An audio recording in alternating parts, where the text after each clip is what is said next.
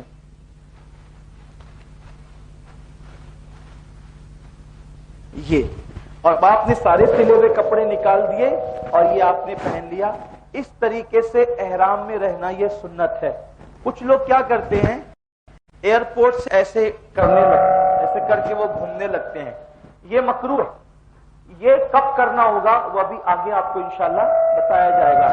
جب بھی آپ حالت احرام میں رہیں گے تو ہمیشہ ایسے ہی رہیں گے، اور احرام کی حالت میں ٹوپی یا امامہ وغیرہ آپ کو نہیں پہننا ہے. اس وقت آپ کو سر کھلا رکھنا ہے. ابھی آپ نے یہ چادر اوڑھ لی، ٹھیک ہے، وضو کر لیا تھا، آپ نے احرام کی چادریں بھی اوڑھ لی، لیکن ابھی آپ محرم نہیں ہوئے. یعنی احرام کی پابندی آپ پر صرف چادر اوڑھنے کی وجہ سے لازم نہیں آئی. کیوں؟ اس لیے کہ یہ احرام کی چادر ہے، یہ احرام کا رکن ہے، یہ احرام مکمل نہیں ہے. احرام اصل کسے کہتے ہیں؟ نیت کو کہتے ہیں. اب یہیں پر خواتین اسلام کے لیے بھی ایک وضاحت کر دوں کہ مردوں کے لیے تو یہ چادر ہے، احرام کا کپڑا. عورتوں کے لیے احرام کے لیے کوئی مخصوص کپڑا نہیں ہے. عورتوں کے لیے ان کے جو معمول کے کپڑے جو روزانہ وہ پہنتی ہے وہی ان کے کپڑوں کا احرام ہے، اسی میں وہ نیت کر سکتی ہے.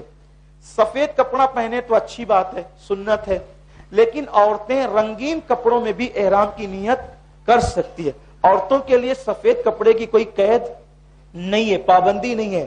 عورتیں جس کپڑے میں چاہیں وہ کر سکتی ہے، لیکن عورتیں خاص بات کا خیال کریں.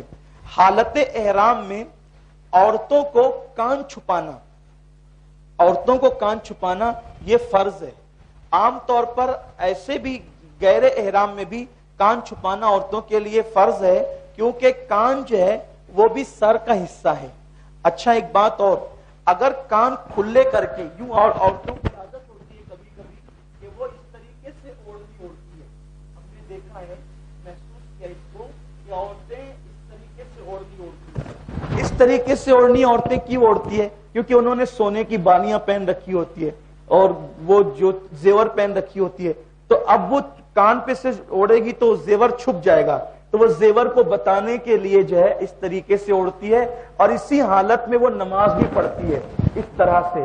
تو اگر نماز کی حالت میں اس کے کان کھلے رہے تو اس کی نماز ہی نہیں ہوگی، اس کی نماز، کیونکہ کان سر کا حصہ ہے، نماز ہی نہیں ہوگی. اور ایک اور اہم مسئلہ، اگر طواف میں کان کھلے رہے تو بھی طواف نہیں ہوگا، طواف بھی نہیں ہوگا.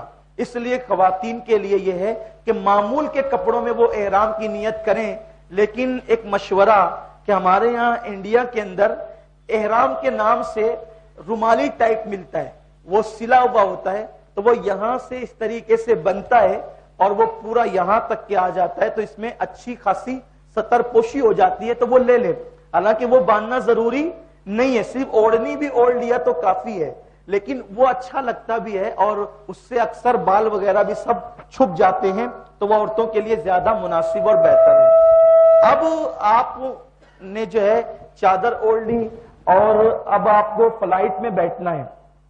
فلائٹ میں آپ کو بیٹھنا ہے تو ایسی صورت میں کبھی کبھی حج کے ایام میں وہاں جو فلائٹیں پوری دنیا سے آتی ہے تو فلائٹ کا اکثر شیڈول جو ہے وہ کم زیادہ ہوتا رہتا ہے، یعنی لیٹ ہوتے رہتے، اکثر فلائٹیں لیٹ ہوتی رہتی ہے. تو ایسی صورت میں آپ احرام کی نیت کرنے میں جلدی نہ کریں، بلکہ آپ یہ کریں کہ ایئرپورٹ پر آپ 2 رکعت نفل احرام کی نیت سے نماز پڑھ لیں.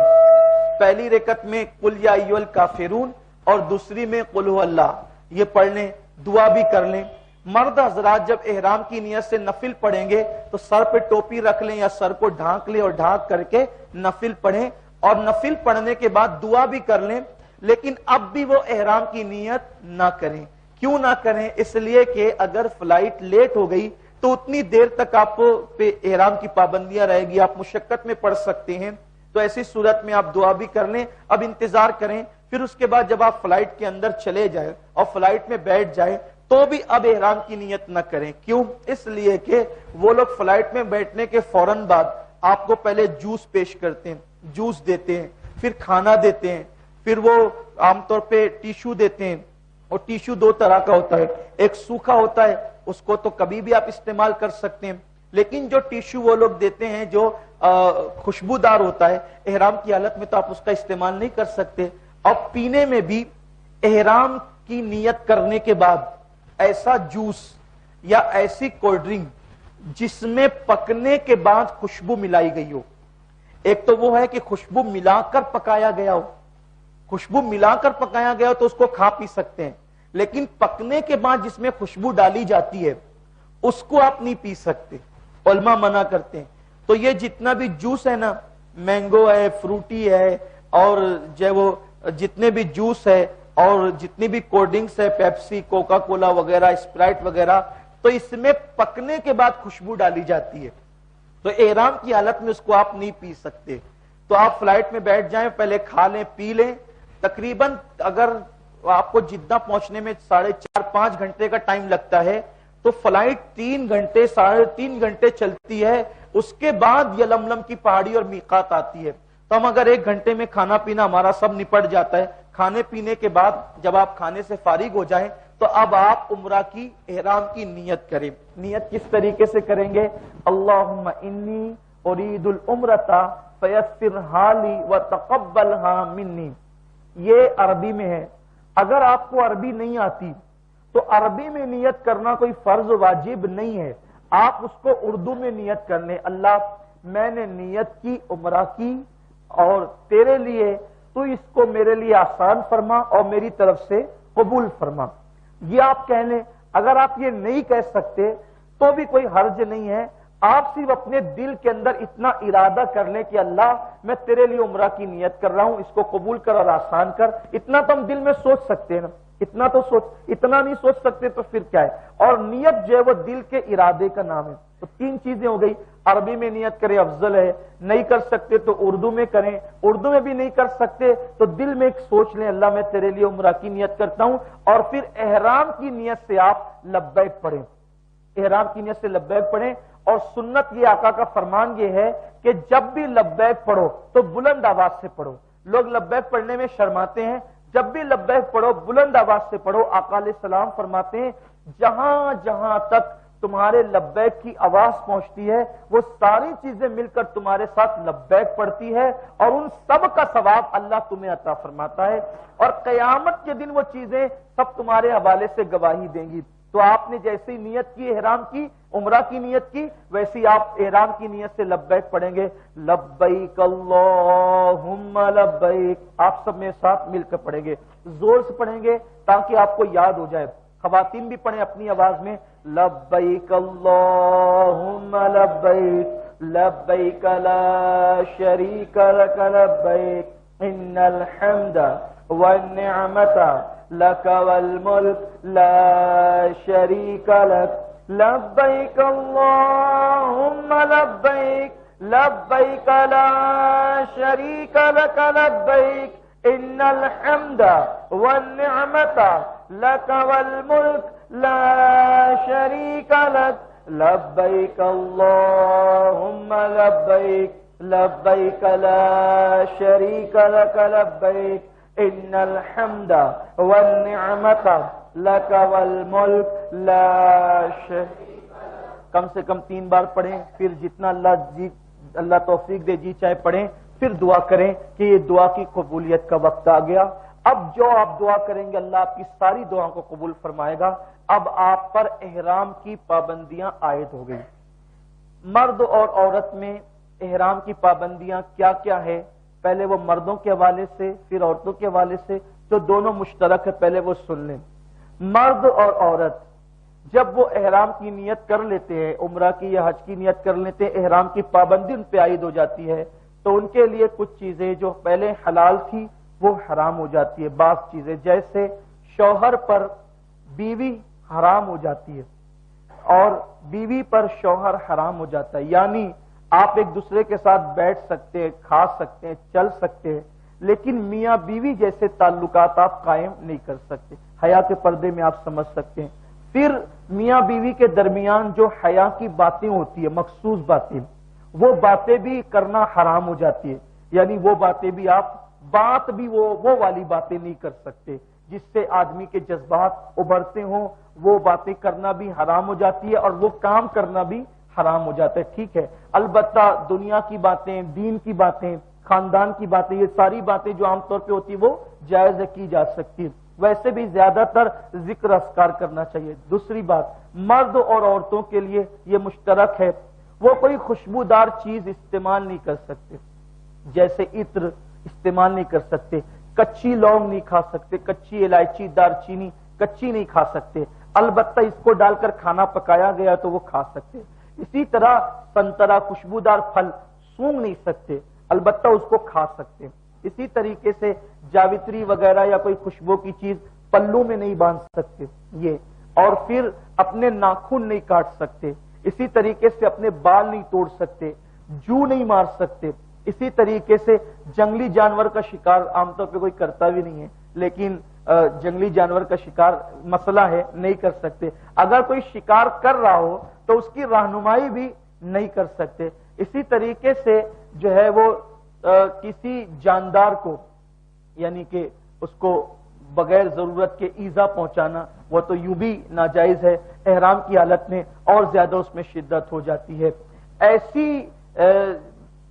ایسے انداز سے وضو کرنا کہ مرد کے لیے کہ وہ داڑھی کے بال اس کے ٹوٹے، یعنی اس کو رگڑنا، ویسے بھی عام طور پہ وضو کرنے کی سنتوں میں یہ ہے کہ چہرہ مل کر، جیسے عام طور پہ لوگ کرتے ہیں نا، ایک دم بالکل چہرہ مل کر جنگی پیمانے پر، جس کو وضو کہہ سکتے ہیں آپ، تو یہ ویسے بھی اسلام میں نہیں ہے۔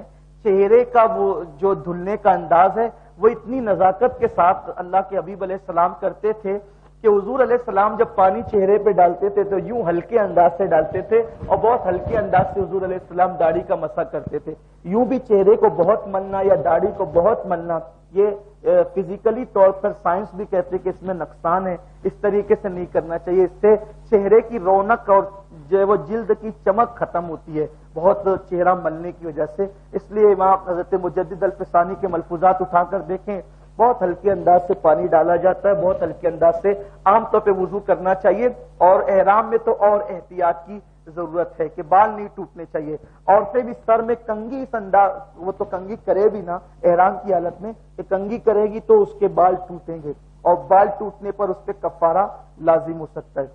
عورتیں حالت احرام میں جو ہے وہ منہ نہیں چھپا سکتی، عورتوں پر تو پردہ فرض ہے کہ ان کو منہ چھپانا چاہیے، لیکن احرام کی حالت میں ان کو چاہیے کہ وہ سر چھپائے، بدن پورا چھپائے، لیکن وہ چہرے کی اتنی جو ٹکلی ہے یہ چہرہ کھلا رکھے۔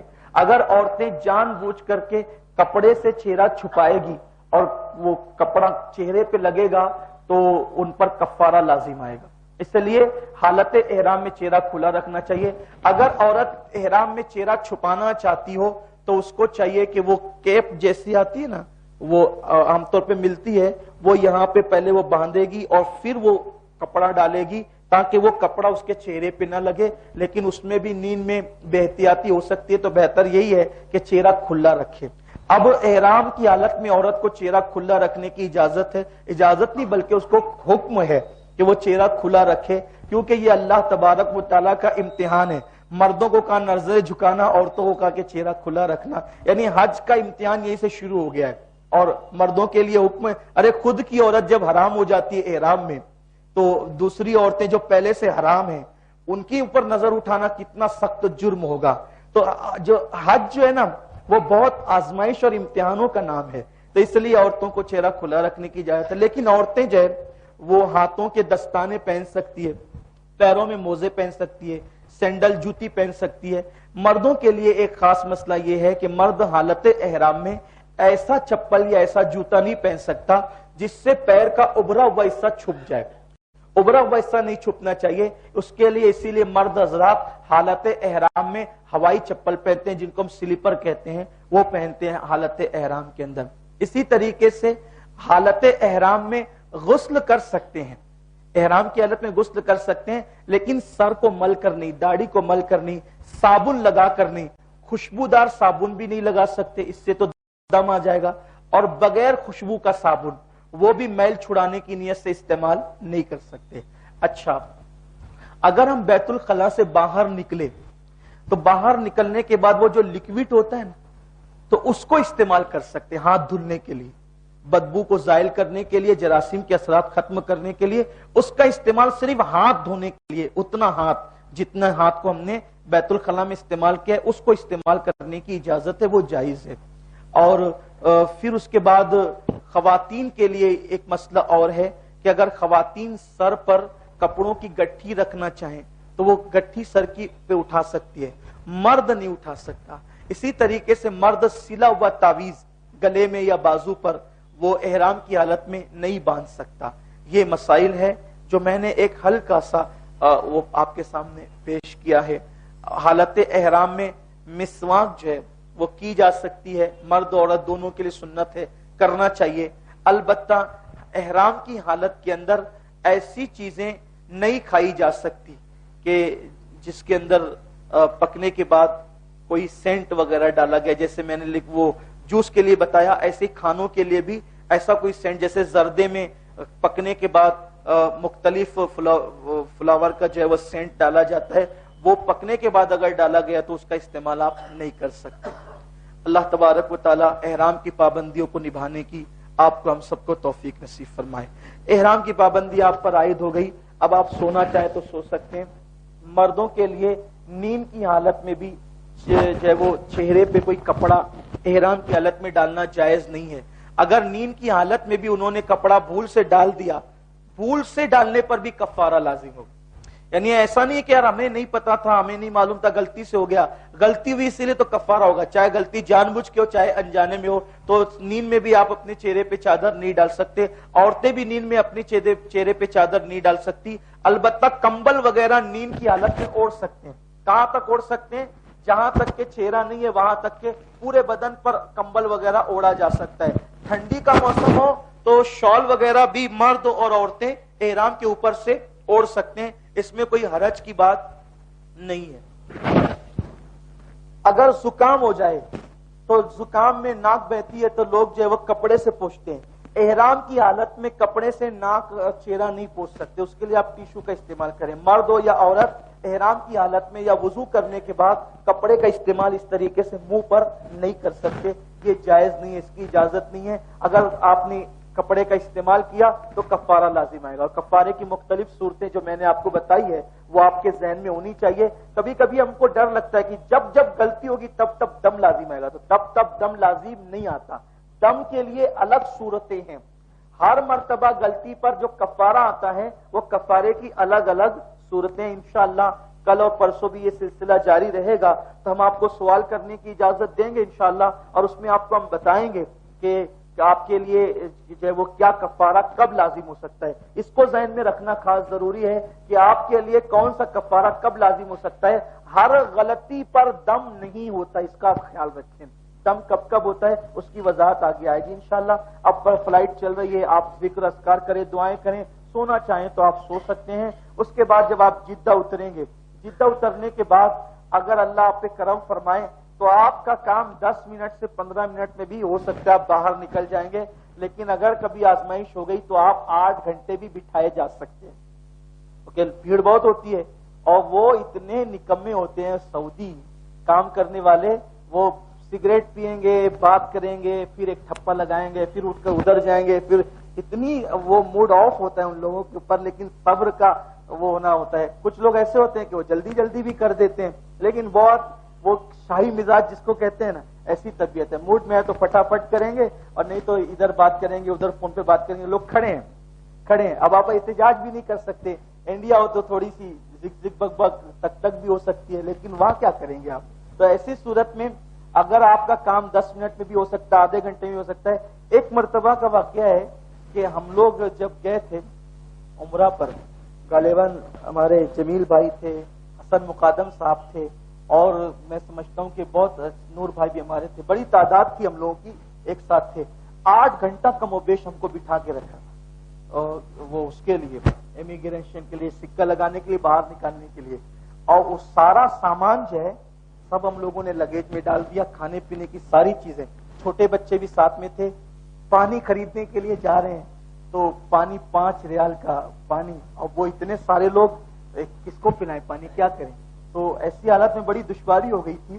تو ایسی صورت میں آپ اگر اپنے پاس کھانے پینے کی چیزیں رکھیں، آدھے گھنٹے میں 1 گھنٹے میں آپ کا کام ہو گیا تو کوئی بات نہیں، لیکن اگر آپ کو بالفرض دیر تک بیٹھنا پڑا تو وہاں پر آپ ان چیزوں کو کھا پی سکتے ہیں، کیونکہ ایئرپورٹ پر چیزیں بڑی مہنگی ملتی ہے۔ 5 ریال کا 6 ریال کا تو اتنا سی بوتل میں پانی ملتا ہے جو آپ 3 گھٹ کے اندر پی جائیں گے۔ تو اس لیے آپ کے پاس ساری چیزیں ہونی چاہیے، سہولت کی چیزیں آپ کے پاس کھانے پینے کی ہونی چاہیے۔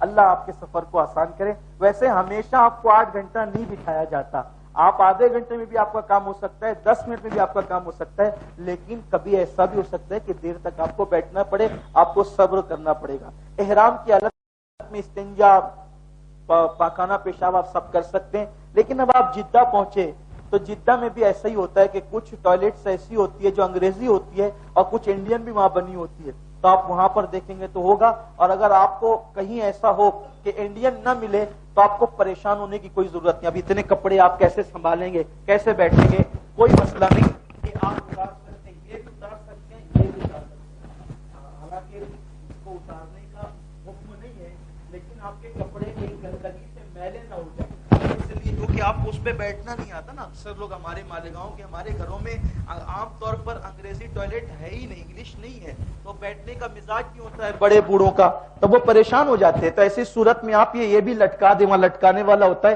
یہ بھی لٹکا دیں اور دونوں پیر اس کے اوپر رکھ کر کے بیٹھ جائیں، استنجا وغیرہ کر لیں۔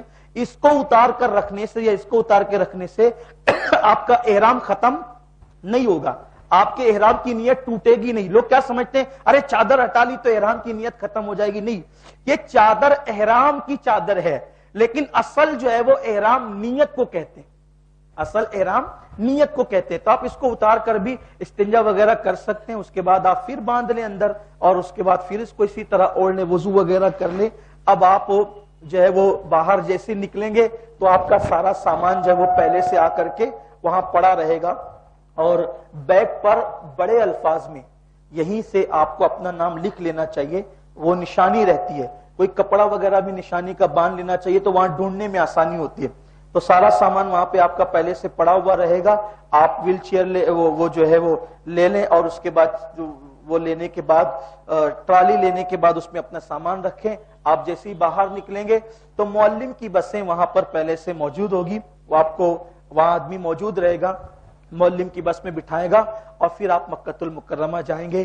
کوشش کریں زیادہ باتیں نہ کریں، فضول باتیں نہ کریں، دنیا کی باتیں نہ کریں، کیونکہ زندگی میں ایک مرتبہ، پہلی مرتبہ، اور ہو سکتا ہے اللہ نہ کرے آخری مرتبہ ہمیں یہ موقع میسر آیا ہے، تو ہمیں زیادہ سے زیادہ اللہ کی عبادت کرنا چاہیے، درود شریف پڑھنا چاہیے، لبیک پڑھنا چاہیے، بلندی پر چڑھو تو لبیک پڑھو، نیچے اترو تو لبیک پڑھو، اللہ کی تسبیح کرو، تحلیل کرو، بڑی برکت والی زمین ہے۔ تو اب آپ بس میں بیٹھیں، دعا پڑھیں، پھر لبیک پڑھتے ہوئے مکہ شریف کی طرف روانہ ہو جائے۔ آئیے ذرا ایک مرتبہ سب بلند آواز سے پھر لبیک پڑھتے ہیں۔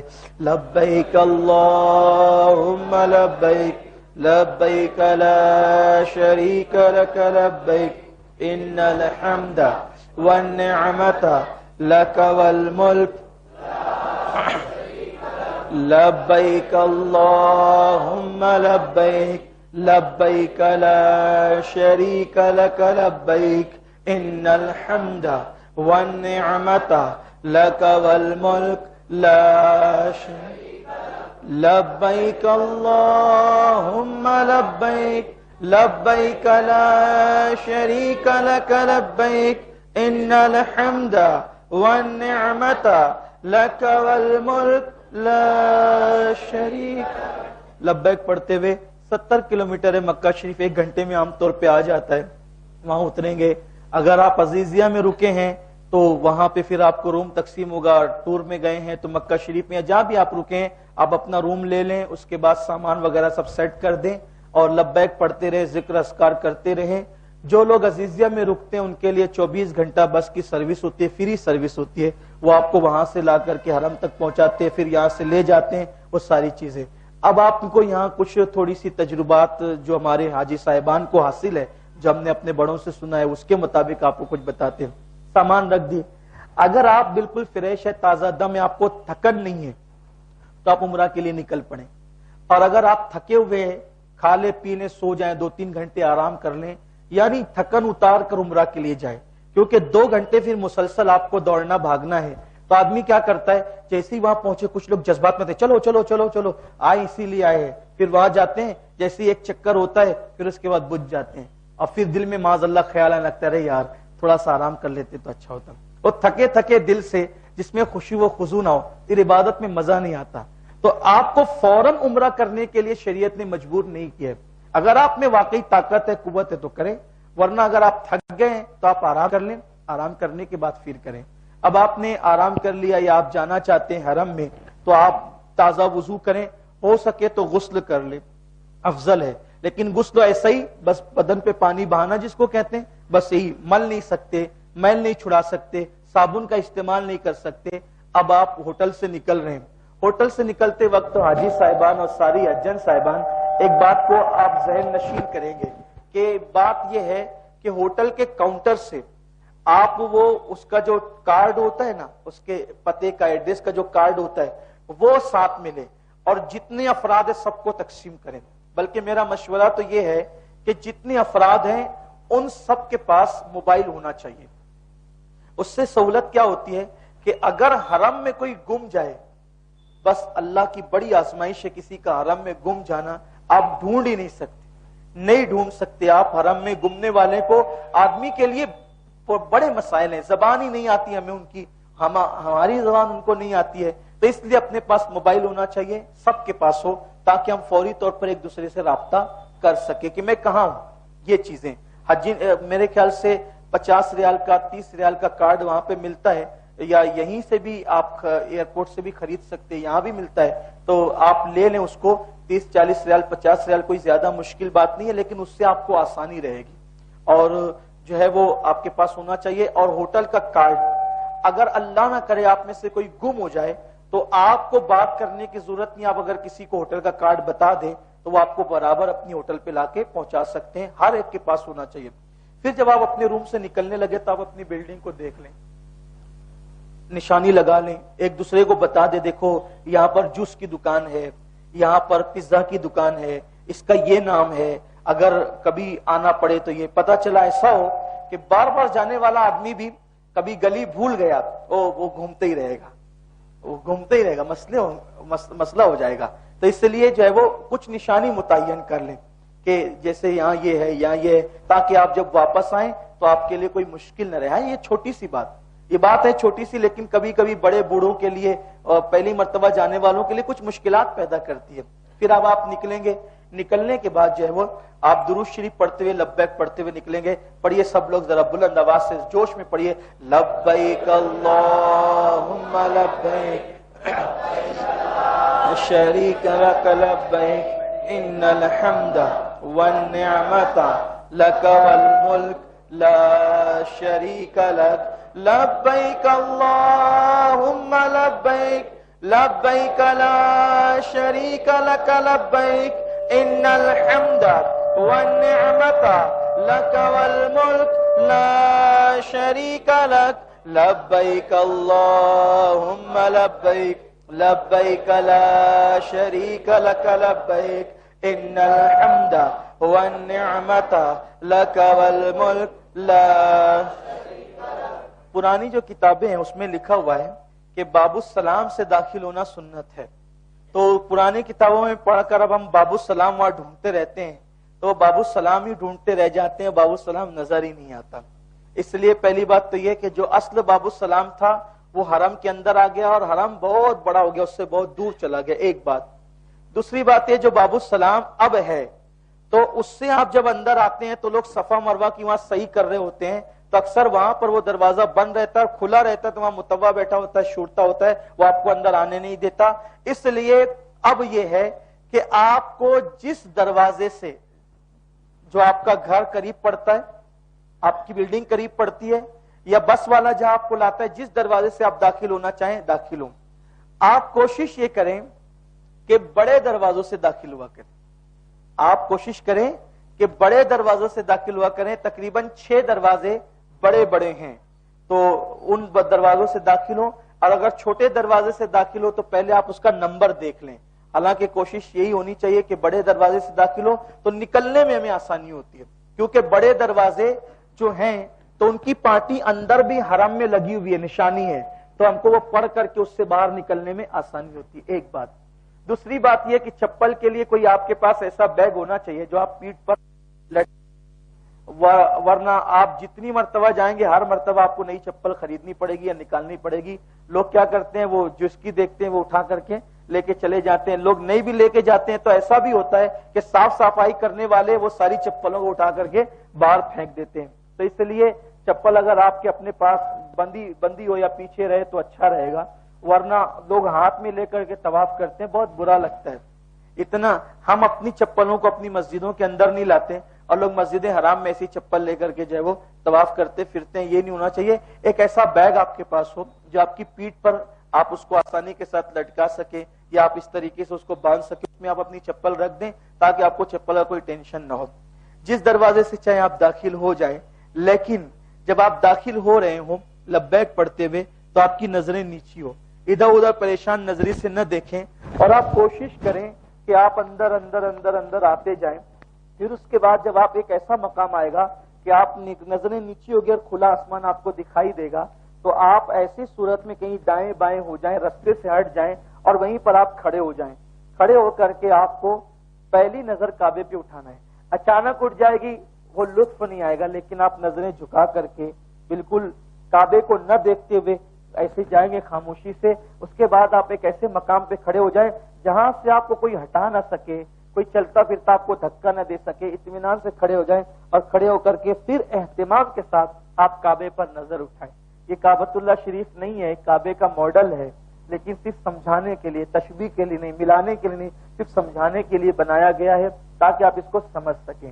اس کو بنانے میں ہمارے برادر امین نوری صاحب، عطاء الرحمان نوری صاحب اور بھی ہم ان کے جو رفقا ہیں، ان لوگوں نے بڑی محنت کی، بڑی محنتیں کرتے. اور بھی جو ساتھی ہیں، اللہ تعالیٰ ان سب کو اس کا بہتر صلہ عطا فرمائے. بہت خوبصورت یہ لوگ بناتے ہیں ماشاءاللہ، تاکہ ہمارے حاجی صاحبان کو سمجھنے میں بڑی آسانی ہوتی ہے. تو آپ جیسے ہی کعبۃ اللہ پہ نظر اٹھائیں نا، تو اس کے لیے حدیث پاک میں آتا ہے کہ جو دعا کی جائے اللہ تعالیٰ وہ ساری دعاؤں کو فوراً قبول کرتا ہے. لیکن پہلی نظر کتنی ہوتی ہے؟ آپ نے اٹھائی اور پلک جھپکنے سے پہلے، پلک جھپک گئی پھر وہ پہلی نظر نہ رہی. پلک جھپکنے سے پہلے جو نظر ہے بس وہی نظر پہلی ہے. اب اس میں آپ کتنی دعا کریں، کیا دعا کریں؟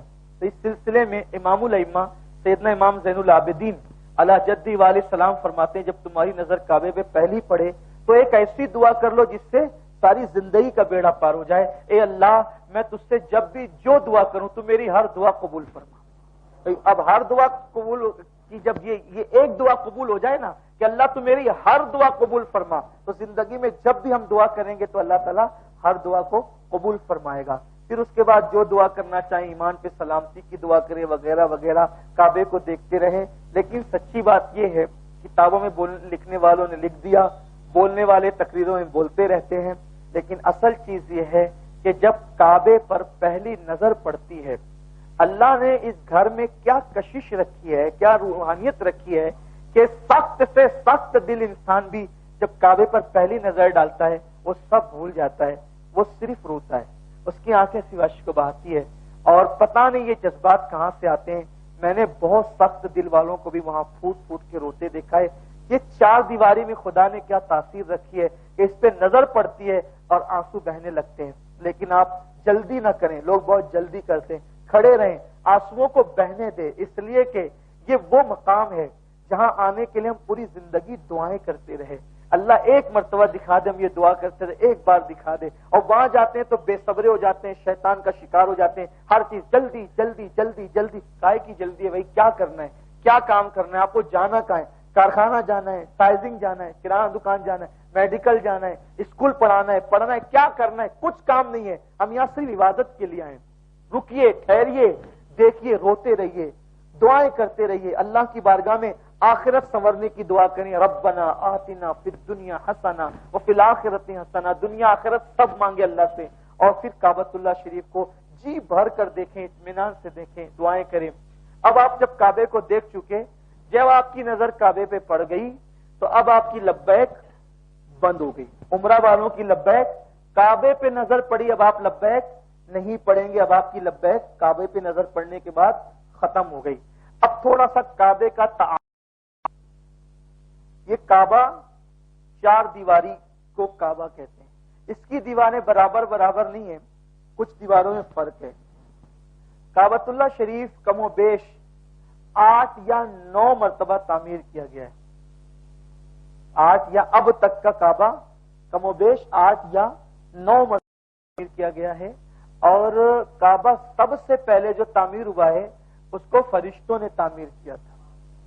سب سے پہلا کعبہ فرشتوں نے تعمیر کیا تھا، پھر طوفان نوح میں اٹھا لیا گیا تو اس کے نشانات رہ گئے تھے، پھر اس کو دوسری مرتبہ حضرت ابراہیم علیہ السلام نے تعمیر کیا۔ تعمیر ابراہیم یہ دوسری مرتبہ ہے، پہلی مرتبہ نہیں ہے، اور انہوں نے فرشتوں کی بنیاد پر یا حضرت آدم علیہ السلام کے تعمیری نشانات کی بنیاد پر تعمیر کیا۔ اس کے بعد پھر جو ہے وہ قبیلہ بنو جرہم نے اس کو بعد میں اور اس کے حوالے سے مرمت کی، اس کی تزئین کی، پھر اس کے بعد جو ہے حضرت قریش نے تعمیر کیا حضور علیہ الصلوۃ والتسلیم کے ظاہری دور میں، پھر اس کے بعد جو ہے وہ حضرت عبداللہ ابن زبیر نے تعمیر کیا، پھر اس کے بعد جو حجاج بن یوسف نے تعمیر کیا، اسی طریقے سے تعمیرات ہوتی رہی، اور اب جو کعبۃ اللہ شریف کی تعمیر ہے وہ ایک ترکی بات کے جو بادشاہ ہے یہ ان کی تعمیر ہے، ورنہ کم و بیش کم زیادہ کے معاملات ہوتے رہے، مرمتیں ہوتی رہی، تو یہ کعبۃ اللہ شریف ہے۔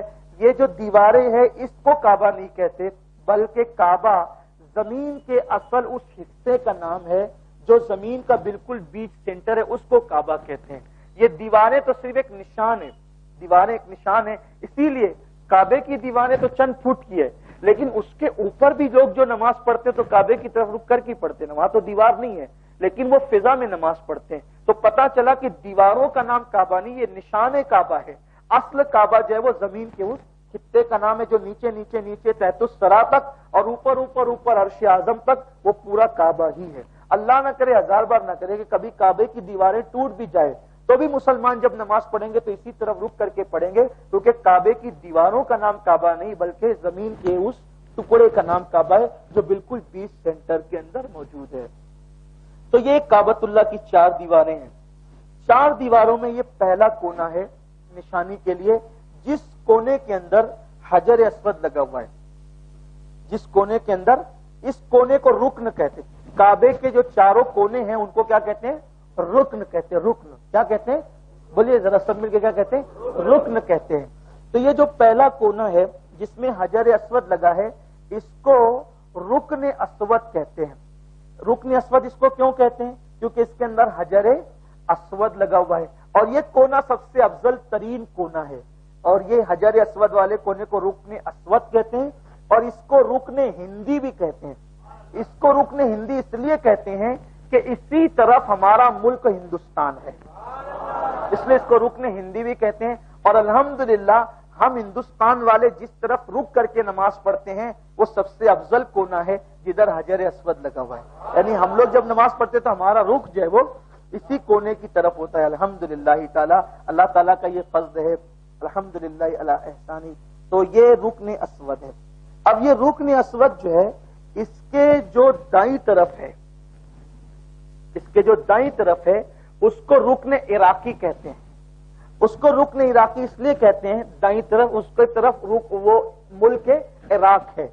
پھر اس کے جو دائیں طرف ہے اس کو رکن شامی کہتے ہیں کیونکہ وہ اس طرف ملک شام ہے، اور اس کے جو دائیں طرف ہے اس کو رکن یمانی کہتے ہیں اس لیے کہ اس طرف ملک یمن ہے۔ یہ 4 کونے ہو گئے۔ اب ان 4 کونوں میں جو رکن اسود ہے، رکن اسود سے لے کر اس کی جو دائیں طرف ہے ایک دروازہ ہے، دروازہ جو سونے کا ہے، اس کو باب الکعبہ کہتے ہیں۔ کعبے کا دروازہ اس طریقے سے دروازہ ہوگا، یہ باب الکعبہ۔ اور پھر یہ کعبے کا دروازہ اور رکن رکن اسود، ان دونوں کے درمیان کی جو جگہ ہے، چھوٹی سی جگہ ہے دیوار، اس کو ملتزم کہتے ہیں۔ ملتزم مطلب چمٹنے کی جگہ، یہاں جا کر سینہ لگانا ہوتا ہے اور ہاتھ ملنے ہوتے ہیں، دعائیں کرنی ہوتی ہے۔ آقا علیہ السلام فرماتے ہیں کہ میں جب بھی حرم میں جبریل کو دیکھتا ہوں تو اکثر جبریل کو اس حالت میں دیکھتا ہوں کہ جبریل یہاں سینہ چمٹا کر کہہ رہے ہیں یا واجدو یا ماجدو لا تزل انی نعمتا انعمت علیہ، اے اللہ تو نے جو نعمت مجھے دی ہے وہ مجھ سے کبھی چھیننا مت۔ اکثر جبریل کو میں یہی پاتا ہوں دعا کرتے ہوئے۔ ملتزم ہے، بہت مبارک جگہ ہے، اس پہ جا کے چمٹنا چاہیے، لیکن جب احرام کی حالت ہو تو اس وقت نہیں چمٹنا چاہیے۔ کیوں؟ اس لیے کہ لوگ یہاں آ کر کے عطر لگا دیتے ہیں، خوشبو لگا دیتے ہیں، ہم احرام میں ہوں گے جا کے چمٹیں گے تو عطر ہمیں لگ جائے گا، تو اگر زیادہ مقدار میں لگے گا تو ہم پر جو ہے وہ کفارہ لازم آ سکتا ہے۔ اس لیے چمٹنا احرام کی حالت میں نہیں ہے، بلکہ دور سے دعا کرنا چاہیے، اور جب احرام نہیں ہو موقع ملے تو یہاں جا کے چمٹنا چاہیے۔ تو یہ ہو گیا ملتزم، یہ ہو گیا باب الکعبہ، کعبے کا دروازہ، یہاں بھی دعائیں مقبول ہوتی ہے۔ کعبے کے بالکل دروازے کے سامنے ایک جو ہے وہ کبہ ہے ایسے پیلے رنگ کا، اور اس کبے میں وہ کانچ لگی ہوئی ہے، اور اس میں اندر جو ہے وہ 2 قدم ہے، وہ قدم حضرت ابراہیم علیہ السلام کے قدموں کا نشان ہے۔ حضرت ابراہیم علیہ السلام کے قدموں کا نشان ہے، اسی لیے اس کو کہتے ہیں مقام ابراہیم، وَاتَّخِذُ مِن مقام ابراہیم مصلی، قرآن کی آیت ہے۔ اور جب ہم طواف مکمل کر لیتے ہیں تو مقام ابراہیم کے پیچھے جہاں جگہ ملے 2 رکعت نماز نفل واجب الطواف پڑھنی ہوتی ہے، تو اسی کے پیچھے جہاں جگہ ملے پڑھتے ہیں، تو اس کو مقام ابراہیم کہتے ہیں۔ پھر اس کے بعد محترم حجاج، اب یہ جو رکن عراقی اور رکن شامی ہے، یہ رکن عراقی اور رکن شامی، ان دونوں کے درمیان ایک آدھا چاند، اس کو حتیم کہتے ہیں۔ حتیم کے اندر کی جو جگہ ہے وہ بھی کعبے کا حصہ ہے۔ جو حتیم کے اندر جاتا ہے گویا کہ وہ کعبے کے اندر ہی جاتا ہے۔ تو یہ حتیم کا اندر کا حصہ، یہ حتیم کیوں ہے؟ حتیم کیوں ہے؟ اس کی وجہ یہ ہے، حتیم کی وجہ یہ بتائی جاتی ہے کہ جب حضور علیہ الصلوۃ والتسلیم کے ظاہری دور میں قریش نے دیکھا کہ کعبۃ اللہ کی دیواریں کمزور ہو گئی ہے، تو اس وقت ان لوگوں نے کعبہ بنانے کا پلان کیا، لیکن چونکہ ان میں اکثر لوگ مشرک تھے اور وہ اکثر حضرت ابراہیم علیہ السلام کی اولاد میں سے تھے تو مشرک شرک میں ڈوب گئے تھے اکثر لوگ، لیکن ان کے اندر اتنا خیال تھا کہ ہمارے باپ کی ہاتھ کا بنایا ہوا جو کعبہ ہے نبی نے بنایا نا، اللہ کے پیغمبر نے بنایا ہے، تو وہ یہ چاہتے تھے کہ اس کو توڑے کیسے۔ پہلے وہ توڑنے کی ہمت نہیں کرتے تھے، پھر بہرحال انہوں نے سوچا چلو شہید کر کے، اچھی نیت ہے بنانا چاہیے۔ پھر انہوں نے میٹنگ کی، اور میٹنگ کر کے انہوں نے یہ فیصلہ کیا کہ ہم جو کعبہ بنائیں گے اس میں صرف پیور حلال کی رقم لگائیں گے، حرام پیسے سے کعبہ نہیں بنائیں گے۔ ان کے پاس پیسے تھے، حرام کے بھی تھے، حلال کے بھی تھے، لیکن انہوں نے کہا اللہ کے گھر میں، دیکھو مشرک تھے، کافر تھے، لیکن ان کو اتنا خیال تھا اللہ کے گھر کا کہ ہم لوگوں کو حرام پیسہ اس میں نہیں لگانا ہے، حلال لگانا ہے۔ تو انہوں نے حلال جمع کیا، تو حلال اتنا جمع ہوا کہ اتنی عمارت بن سکی، پوری عمارت نہ بن سکی۔ تو ان لوگوں نے سوچا کہ اب جو اتنی جگہ بچی ہے، اب پیسے تو ختم ہو گئے، تو کیا کرنا چاہیے؟ تو ان لوگوں نے یہ آدھا چاند کا نشان بنا دیا تاکہ لوگوں کو پتا رہے کہ کعبہ اتنا نہیں ہے بلکہ کعبہ یہاں تک ہے۔ لیکن پیسہ ختم ہو گیا، اب پیسہ ختم ہو گیا تو کیا کریں؟ تو اتنا نشان بنا دیا کہ بھئی یہ اتنا نشان ہے، یہ بھی کعبے کا حصہ ہے، تو لوگ جو طواف کریں گے اس سے باہر کریں گے، اندر سے جائیں گے تو طواف نہیں ہوگا۔ کیوں نہیں ہوگا؟ کیونکہ یہ بھی کعبے کا حصہ ہے۔ پیسے نہیں تھے اس لیے یہ جگہ چھوڑ دی گئی۔ آج تو پیسے ہے، سعودی چاہے تو سونے کا کعبہ بنا سکتی ہے نا، لیکن پھر یہ کیوں ہے؟ یہ حضور علیہ السلام کا کرم ہے۔ حضور علیہ السلام، حضور جانتے تھے کہ ایک وقت ایسا آئے گا، مالدار لوگ، بادشاہ لوگ، اور جو ہے وہ سورس والے لوگ، جن کے سورسز ہوں گے، وہ کعبے کا دروازہ کھلوا کے کعبے کے اندر جا سکیں گے، لیکن میرا عام امتی اندر جانے کی ہمت نہیں کرے گا۔ تو حضور علیہ السلام نے یہ پیسے ہونے کے بعد بھی اس کو قائم رکھا۔ کیوں؟ اس لیے کہ کوئی غریب آ کر بھی حتیم کے اندر آ کر کعبے کے اندر عبادت کرنے کا شرف حاصل کر سکے۔ ایک کعبے کے دروازہ کھلوا کر تو ہم نہیں جا سکتے، لیکن حضور علیہ السلام نے تو حتیم کے دروازے 24 گھنٹے کھلوا دیے ہیں کہ تم بھی کعبے کے اندر جا کر عبادت کرنے کا شرف حاصل کر سکتے ہو. تو جو اس کے اندر گیا وہی کعبے میں نہیں گئے، بلکہ جو اس کے اندر آیا وہ بھی کعبۃ اللہ شریف کے اندر آ گیا. الحمدللہ. دیکھیے کتنی بڑی سعادت ہے حاجی صاحبان، کتنی بڑی سعادت. اس کعبے کو دیکھنے کو لوگ ترستے ہیں، آپ کو اس کعبے کے اندر جانے کا شرف اللہ عطا فرمائے گا. یعنی آپ مقدر کے سکندر، اسی لیے وہاں جو ہے وہ جائیے تو بدل کر آئیے، تبدیل ہو کر آئیے، کیونکہ اللہ نے آپ کو اپنے گھر کے اندر بھی آنے کا شرف عطا کیا. تو یہ حتیم سمجھ گیا آپ، حتیم یہ اس کے اندر جا کے کبھی نماز پڑھیے گا، دعائیں کیجیے گا، بہت شرف ملتا ہے، بڑی برکتیں نصیب ہوتی ہے. پھر حتیم کے اندر یہ ایک ایسا پرنالہ بنا ہوا ہے، اس کو سونے کا ہے. یہ جب بارش ہوتی ہے تو حتیم کے اندر پانی اسی پرنالے سے نچھاور ہوتا ہے اور آتا ہے. اس کو میزاب رحمت کہتے ہیں. حدیث میں آتا ہے کہ میزاب رحمت کے نیچے جو دعا کی جاتی ہے اللہ تعالیٰ اس کو قبول فرماتا ہے. یہ ہو گیا کعبے کا مختصر سا تعارف. پھر اس کے بعد جو یہ اس کے پیچھے کا حصہ ہے، یعنی رکن شامی اور رکن یمانی کی جو دیوار ہے اس کو مستجار کہتے ہیں، اور پھر رکن یمانی اور رکن اسود کے درمیان کی جو جگہ ہے اس کو مستجاب کہتے ہیں. مستجاب اس کو اس لیے کہتے ہیں کہ وہاں 70,000 فرشتے ہر وقت موجود ہوتے ہیں، دعا کرنے والوں کی دعاؤں پر آمین کہتے ہیں. یہ کعبۃ اللہ شریف کا تعارف ہو گیا. اب آپ کو کعبے کا طواف شروع کرنا ہے. کعبۃ اللہ شریف کا طواف شروع کرنا ہے. آپ کعبۃ اللہ شریف دیکھ چکے. اب آپ جو ہے، حالانکہ بھیڑ بہت رہتی ہے، اتنی اطمینان سے جو میں بتا رہا ہوں اتنا اطمینان آپ کو نہیں ملے گا. اتنا کھڑے رہو گے تو دھکے سے کہاں پہنچ جاؤ گے. لیکن یہاں صرف آپ سمجھ لیں اس کو. تو آپ جو ہے یہ جو دیوار دکھ رہی ہے، یہ جو رکن دکھ رہا ہے، رکن کیا اس کو کیا کہتے ہیں؟ بولو حاجی صاحبان، کیا کہتے ہیں؟ رکن اسود. اسود مطلب کالا، اور اس میں حجر اسود لگا ہوا ہے. یہ پتھر جنت سے آیا ہے، جنت سے. اور جب یہ جنت سے آیا تھا تو بہت گورا گورا تھا، بڑا نورانی تھا، سفید تھا. لیکن جب لوگ اس کو چومتے گئے تو اس پتھر کی خصوصیت ہے، جو اس کو چومتا یا استلام کرتا ہے تو وہ سب کے گناہوں کی کالک اپنے اندر لے لیتا ہے اور اپنا نور اس کو دے دیتا ہے. آقا علیہ السلام فرماتے ہیں قیامت کے دن جس نے اس کو چوما ہوگا، استلام کیا ہوگا، یہ قیامت کے دن اللہ کی بارگاہ میں گواہی دے گا، اللہ میں اس کے ایمان کی گواہی دیتا ہوں، یہ اس نے مجھے چوما تھا.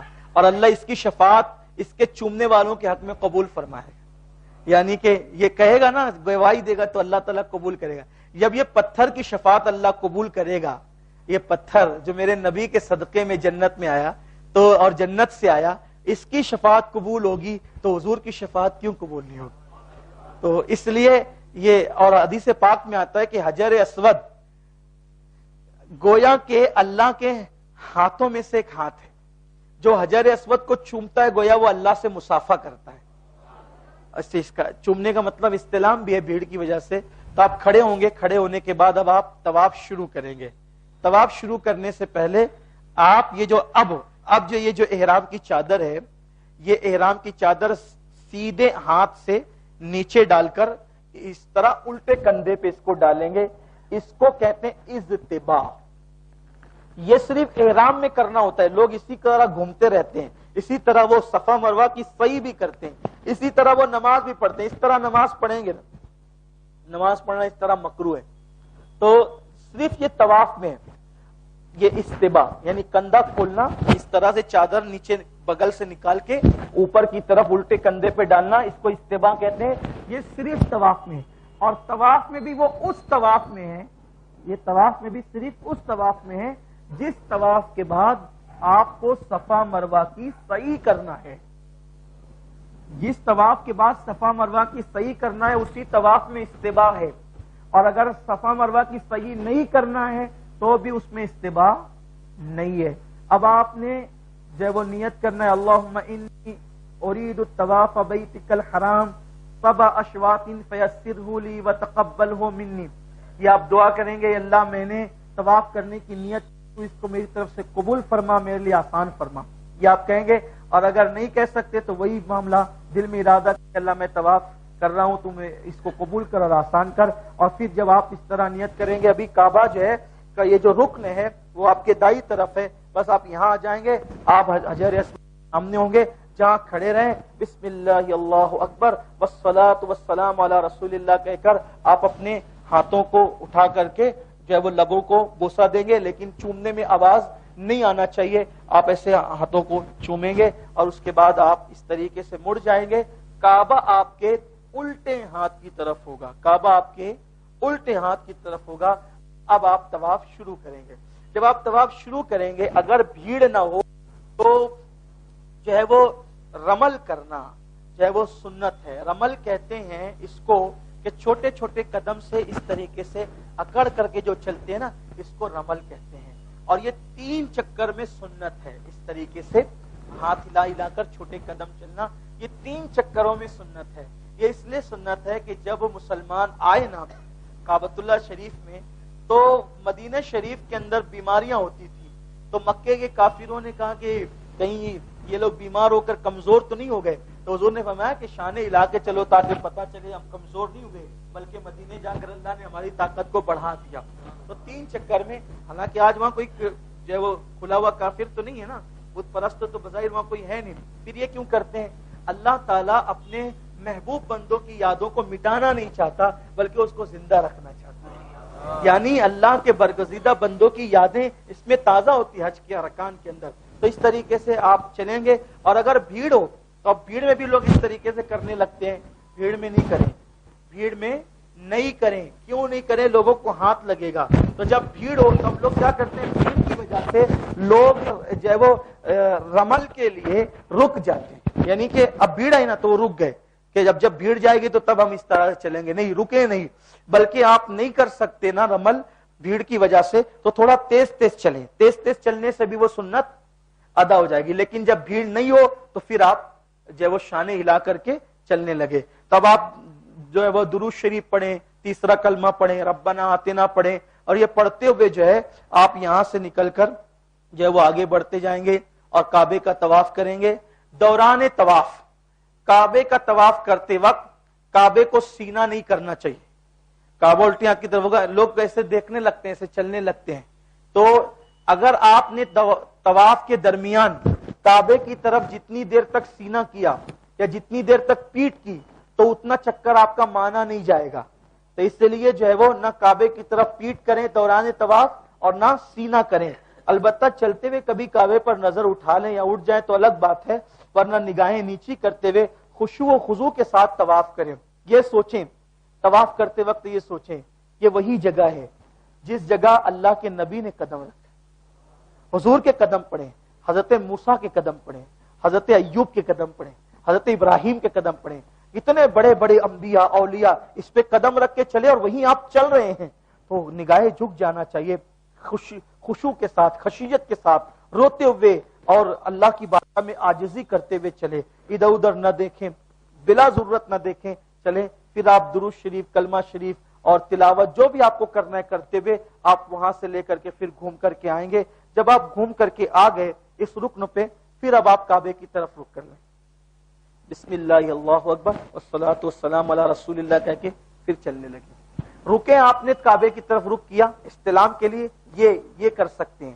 پھر چلنے لگے تو آپ حجر اسود سے لے کے حجر اسود تک آئے تھے تو آپ کا ایک چکر ہوا. پھر دوسرا چکر آپ نے شروع کیا استلام کر کے. پھر حجر اسود تک آ گئے، آپ کا دوسرا چکر حجر اسود پہ مکمل ہوا. پھر استلام کر کے آپ نے تیسرا چکر شروع کیا. پھر آ گئے، تیسرا چکر مکمل ہوا. پھر استلام کر کے چوتھا چکر شروع کیا. ایسے ہی آپ کا 7واں چکر حجر اسود پہ ختم ہوگا. اور جب 7واں چکر پورا ہو جائے تو پھر بھی 8ویں مرتبہ آپ استلام کریں گے اور استلام کر کے پھر آپ ہٹیں گے. یہ ہو گیا آپ کا طواف. 7 چکر کا ایک طواف ہوتا ہے. عورتوں کو طواف میں جو ہے وہ استباع تو کرنے کی حاجت ہی نہیں ہے کیونکہ انہوں نے احرام ایسی کھلی ہوئی چادر نہیں پہنا ہے. البتہ عورتیں 3 چکر تھوڑا سا معمول سے ہٹ کر تیز چلے گی، بس اتنا ہے. تیز چلے گی عورتیں. اور 7 چکر ہو گئے، استلام کر لیا. پھر آپ اپنی چادر کو اسی طرح کر لیں گے. اور چادر کرنے کے بعد اگر آپ کو مقام ابراہیم کے پیچھے پیچھے جہاں بھی جگہ ملے 2 رکعت نفل نماز آپ کو واجب الطواف پڑھنی ہے. اگر آپ عصر کی نماز پڑھ چکے ہیں تو اب آپ واجب الطواف عصر کے بعد مغرب سے پہلے نہیں پڑھ سکتے. فجر کی نماز پڑھ چکے ہیں، مکروہ وقت ہے تو آپ نماز، کیونکہ یہ نفل نماز ہے، طواف کی واجب ہے لیکن حقیقت میں یہ نفل نماز ہے. تو ایسے صورت میں آپ حضرات پھر کیا کریں گے، دوسرے ارکان ادا کرنے لگ جائیں اور بعد میں نفل پڑھ سکتے ہیں. لیکن اگر مکروہ وقت نہیں ہے تو 2 رکعت نماز نفل واجب الطواف ادا کریں، اور وہ مقام ابراہیم کے پیچھے کہیں پڑھ سکتے ہیں. اور اگر وہاں بہت بھیڑ ہوتی ہے، اگر وہاں جگہ نہ ملے تو پورے حرم میں آپ کو جہاں جگہ ملے وہاں پر آپ نماز پڑھ سکتے ہیں. نماز پڑھ لی، نماز پڑھنے کے بعد پھر آپ یہ کریں گے کہ ملتزم پر تو ابھی چمٹ نہیں سکتے کیونکہ احرام میں ہیں، تو دور سے آپ جہاں کھڑے ہیں بس وہاں پر دعا کر لیں. اور حالانکہ یہ جو یہاں جس کو ہم مقام ابراہیم کہتے ہیں، یہاں ایک خاص دعا حضور علیہ السلام نے تعلیم فرمائی ہے. اگر وہ دعا پڑھی جائے تو آدمی نہ بھی چاہے تو بھی اللہ اس کو دولت مند کر دے گا. اگر کسی نے یہاں آ کے یہ دعا پڑھ لی تو نہ بھی چاہے تو بھی اللہ اس کو دولت مند کر دے گا. وہ دعا یہ ہے، اللہم انکا تعلم السر وعلانیتی فقبل معذرتی وتعلم حاجتی فأتینی سؤلی وتعلم ما فی نفسی فاغفر لی ذنوبی اللہم انی اسألک ایمان جباشر قلبی ویقینا صادقا حتی اعلم انه لا یصیبنی الا ما کتبت لی وردا من المعیشت ما قسمت لی یا ارحم الراحمین. یہ دعا پڑھنا چاہیے، اس کی بڑی برکتیں ہیں. اگر جو وہ دیکھ کر کے یاد نہیں ہو، کوشش کریں کہ بغیر دیکھے یاد نہیں ہو تو کوشش کریں کہ اس کو دیکھ کر کے پڑھیں. لیکن ایک بار یہاں یہ دعا آپ مقام ابراہیم کے پیچھے کہیں بھی یا واجب الطواف کے بعد یہ دعا کہیں بھی ایک بار ضرور پڑھیں. اس کی بڑی برکت ہے. حضور علیہ السلام فرماتے ہیں کہ نہ بھی چاہو تو بھی اللہ تمہیں دولت مند کرے گا، اور دولت تمہارے قدموں میں تمہارے پیچھے پیچھے آئے گی. اس دعا کی برکتیں یہ ہیں. آپ کا طواف مکمل ہوا، آپ نے ملتزم پہ دعا کر لی. دعا کرنے کے بعد اب آپ کو زمزم کے جو وہ کین رکھے ہوتے ہیں، جگہ جگہ پہ کین رکھے ہوتے ہیں. پرانی کتابوں میں لکھا ہے کہ زمزم کے کنویں پر آئے پانی پیے، تب وہاں کنواں ڈھونڈتے پھرے، کنواں بند ہو گیا ہے. 2003 سے وہ کنواں جو ہے وہ اس کو بند کر دیا گیا ہے. وہ پانی نکلتا ہے پیپ سے اور اب وہ سارے فلٹر کر کے سارے کین بھرے جاتے ہیں. جگہ جگہ اس کے جو ہے وہ نل بھی لگے ہوئے ہیں اور کین بھر کے رکھا بھی ہوتا ہے. تو کولر جہاں بھی ملے آپ وہاں پہ پانی پئیں. ٹھنڈا نہیں پیتے تو وہاں پر لکھا ہوا ہے لا بارد، یعنی یہ ٹھنڈا نہیں ہے، ٹھنڈا گرم دونوں پانی ہے وہاں پر، پھر پیے. کچھ لوگ ایک گلاس پی کر کے بھاگتے ہیں، نہیں. حضور علیہ السلام فرماتے ہیں منافق اور مومن میں فرق یہ ہے کہ منافق زمزم تھوڑا پیتا ہے. یہاں ہم تھوڑا اس لیے پیتے کہ اپنی مجبوری ہے کہ اب یہاں تو ہے زیادہ نہیں، لیکن وہاں کے لیے کہا گیا کہ منافق تھوڑا پیتا ہے اور مومن پیٹ بھر کے پیتا ہے. اتنا پیو کہ آپ کی پسلیاں اوپر ہو جائے، ایک دم پیٹ بھر کے جم کر کے، جس کو کہتے ہیں نا، پیو. اور دعا بھی کرو، اللہم انی اسألک علما نافعا ورزقا واسعا وشفاء من کل داء. زمزم دیکھ کر جو دعا کی جاتی ہے اللہ قبول کرتا ہے. یہ دعا کرو، اللہ آج زمزم پلا رہا ہے، کل اپنے محبوب کے ہاتھوں سے جام کوثر نصیب فرما، قیامت کی پیاس سے بچا. خوب دعا کریں، خوب پیٹ بھر کے کعبے کی طرف رک کر کے پیے. اور جب زمزم پی لیں تو زمزم پینے کے بعد پھر آپ کو اب صفا مروہ کی سعی کرنا ہے. اور جیسے ہی آپ جو ہے نا، یہ مقام ابراہیم کا جو پچھلا حصہ ہے نا، پچھلا یہ ادھر، تو جیسے ہی آپ جائیں گے نا ادھر الٹے ہاتھ کی طرف، تو وہاں پر لکھا ہوگا مسا، مسا کر کے تیر کا نشان بنا ہوگا. تو اب مسا جو ہے ایک بیسمنٹ ہے، پھر ایک جو ہے وہ ریگولر جو حصہ ہے زمین کا وہ ہے، پھر اس کے اوپر ایک جو ہے وہ ٹیریس ہے اوپر ہے، یعنی 4 جگہ پہ کم و بیش صحیح ہوتی ہے. تو میرا مشورہ آپ کو یہ ہے کہ وہ جو نیچے بیسمنٹ ہے نا وہ آسان ہے، اور وہاں اکثر لوگ کم رہتے ہیں، اور تینوں پہ لوگ رہتے ہیں، ادھر کم رہتے ہیں.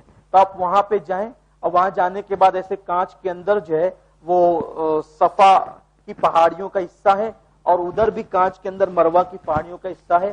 تو آپ وہاں پر جائیں، اور اس طریقے سے آپ جب کھڑے ہوں گے نا تو آپ کو کعبۃ اللہ شریف نظر آئے گا، ہلکا سا نظر آئے گا، کیونکہ ابھی وہاں کام چل رہا ہے نا، تو اس لیے پورا نظر نہیں آتا. تو اور ہو سکتا ہے کہ آپ جائیں گے تو مزید کوئی پارٹیشن انہوں نے ٹھوک دیا ہو تو نظر بھی نہ آئے. کعبے کی طرف رک کریں اور رک کر کے آپ دعا کریں.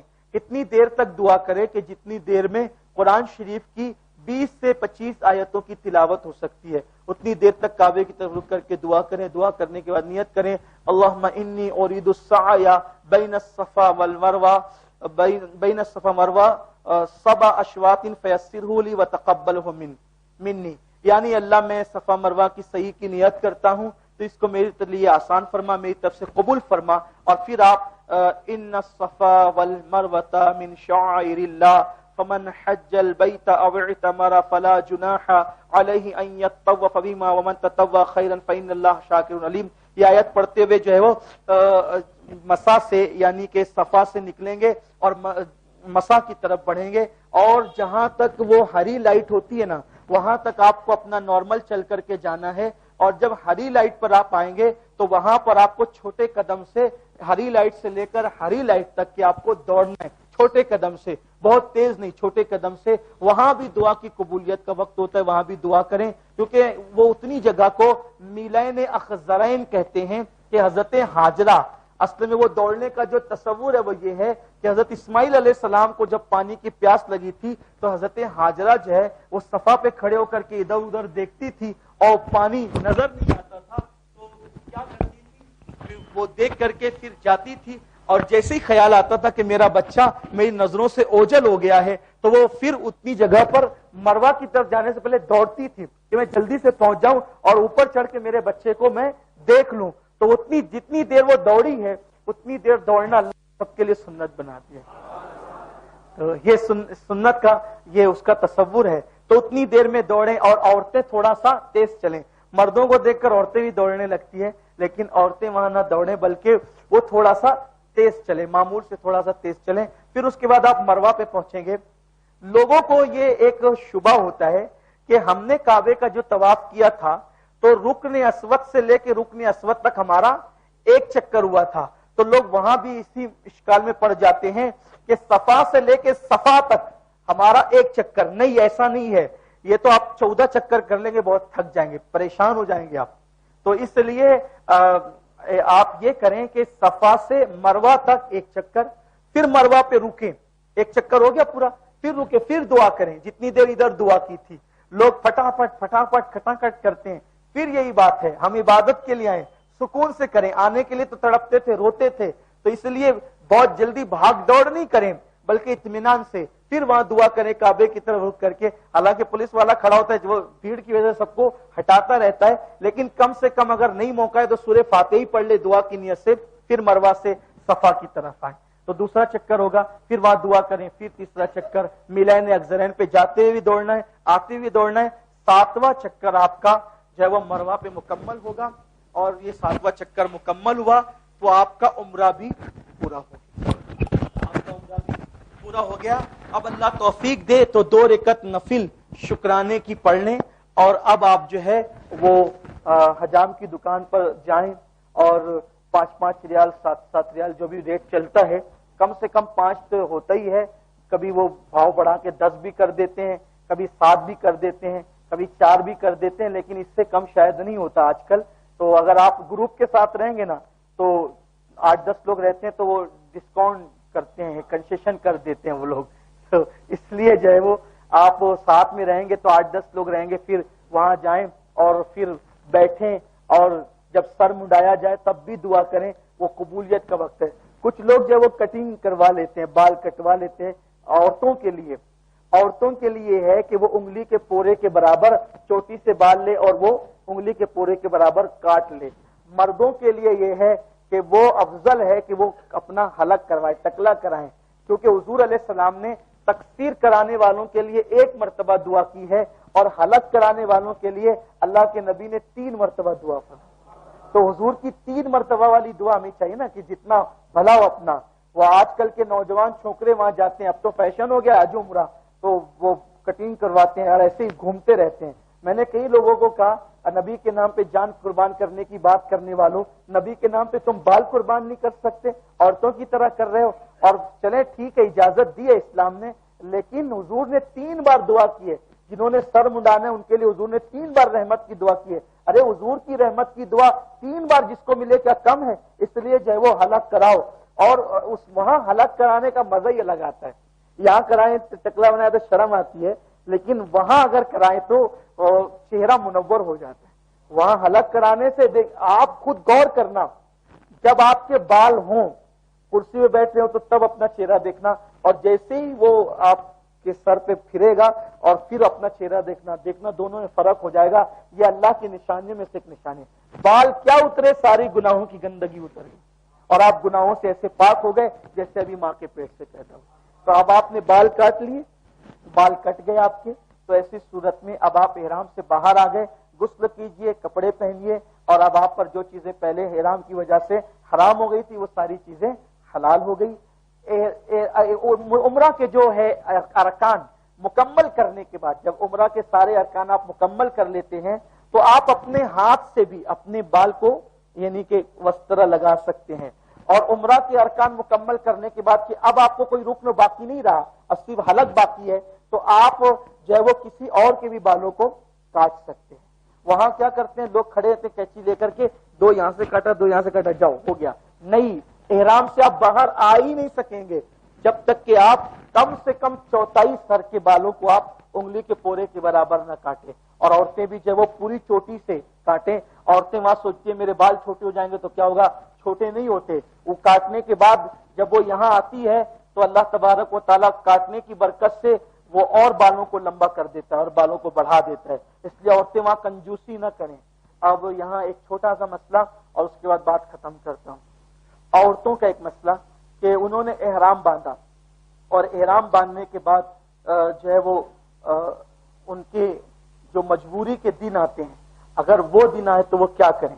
تو ایسی صورت میں وہ احرام باندھی رہے اور احرام باندھ کر کے وہ روزانہ جو ہے وہ جانے والوں کے ساتھ کعبۃ اللہ شریف کا جو حرم ہے وہ اس کے دروازے تک جائے اور دروازے پر اندر نہ داخل ہو، دروازے پہ بیٹھی رہے، کعبے کو دیکھتی رہے. وہ نماز نہیں پڑھ سکتی اور عمرہ کے ارکان ادا نہیں کر سکتی. انتظار کرتی رہے یا پھر وہ کمرے پر ہی ذکر اذکار کرتی رہے، اور جب وہ پاک ہو جائے تو غسل کرے اور اس کا احرام باقی رہے گا، اور غسل کرنے کے بعد پھر وہ سارے ارکان ادا کرے گی. اسی طریقے سے اگر وہ جاتے وقت ہی ایسی صورت اس کو درپیش ہو گئی تو ایسی صورت میں اسی حالت میں وہ وضو کر کے احرام کی نیت کرے گی. یعنی اس حالت میں احرام کی نیت کرنا جائز ہے، وہ اسی حالت میں احرام کی نیت کرے گی اور وہاں جا کر کے جب پاک ہو جائے گی تو غسل کر کے سارے ارکان ادا کرے گی. یہ کوئی عیب کی بات نہیں ہے. عورتیں بہت اس کو یعنی کہ غلط انداز سے فیل کرتی ہے. ایسا حادثہ ہم سب کی اماں جان حضرت ام المومنین عائشہ صدیقہ کے ساتھ بھی پیش آیا تھا، اور میرا تو ایمان یہ ہے کہ ان کے ساتھ اس لیے پیش آ گیا تھا کہ ان کی برکت سے اللہ نے ساری امت کی عورتوں کے لیے آسانی پیدا فرما دی ان کے صدقے میں. اس لیے عورتیں گھبرائیں نہیں، جو وہ اس کو غلط انداز سے نہ لیں، بلکہ وہ ان کے لیے شریعت نے آسانی بتائی ہے. انشاءاللہ تعالی کل عشاء کی نماز آپ یہیں پہ ادا کریں اور جلدی سے آپ آ جائیں تو تاکہ کل انشاءاللہ حج کیسے کریں وہ طریقہ آپ کو کل بتایا جائے گا. اللہ تعالیٰ سے دعا ہے اللہ ہم سب کو توفیق عطا فرمائے.